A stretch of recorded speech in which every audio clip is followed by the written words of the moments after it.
আজকের আলোচ্য বিষয় হলো রিলেটিভ প্রোনাউনের শেষ আইটেম বা 6 নম্বর ক্যাটাগরি, যেটা আমরা বলেছিলাম সেটা হচ্ছে বাট। আজকে আমরা আলোচনা করব বাট নিয়ে। বাট এটা 3 জায়গায় 3 রকম মানে করে।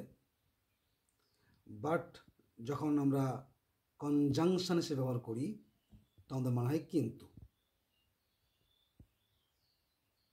কিন্তু বাটকে যখন আমরা প্রিপোজিশন হিসেবে ব্যবহার করছি তখন তার মানে হচ্ছে এক্সেপ্ট বা ছাড়া।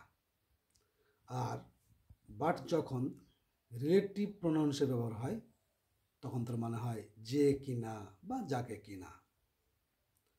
আমরা একটা করে এক্সাম্পল নেব। যখন আমরা বাটকে কনজাংশন হিসেবে ব্যবহার করছি তার মানে বললাম কিন্তু। যেমন he is poor but honest, সে গরিব কিন্তু সৎ। এখানে বাটটা একটা কনজাংশন হিসেবে কাজ করলো। তারপর বাট যখন প্রিপোজিশন হিসেবে বসছে তখন তার মানে হচ্ছে অ্যাকসেপ্ট বা ছাড়া। যেমন Amal it's everything but meat, Amal সবই খায় মাংস ছাড়া। এখন আমরা আলোচনা করছিলাম রিলেটিভ প্রোনাউন নিয়ে, তখন এটা মূল বিষয়, সেখানে চলে যাই। দেখো এখানে কিন্তু মানে হচ্ছে কি যে কিনা বা যাকে কিনা। অর্থাৎ বাট যখন ইউজ হচ্ছে রিলেটিভ প্রোনাউন হিসাবে তখন তার মানে হয় যে কিনা বা যাকে কিনা। একটা এক্সাম্পল দিই।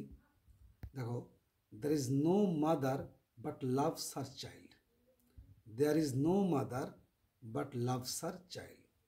অর্থাৎ কোনো মা নেই যে কিনা নিজের সন্তানকে ভালোবাসে না।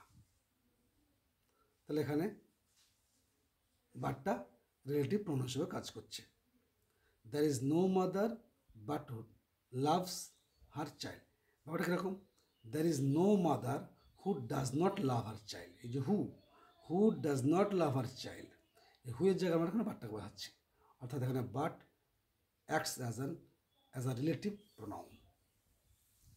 তারপরে there is scarcely a child but likes ice cream, there is scarcely a child who does not like ice cream।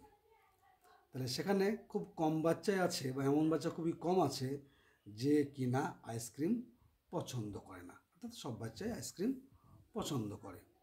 তাহলে এখানেও আমরা বাটটাকে রিলেটিভ প্রোনাউন হিসেবে ব্যবহার করলাম। তাহলে বাট ব্যবহার 3 জায়গায় দেখলাম, একটা কনজাংশন হিসেবে, একটা প্রিপোজিশন হিসেবে, আর একটা হচ্ছে রিলেটিভ প্রোনাউন হিসাবে। বেশ, আজ এ পর্যন্তই। আমাদের রিলেটিভ প্রোনাউনটাও শেষ হয়ে গেল। আমরা নেক্সট দিন রিলেটিভ প্রোনাউনের উপরে বা আমরা আগে যেগুলো পড়েছি তার উপরে আমরা একটা প্র্যাকটিস সেশন দেব।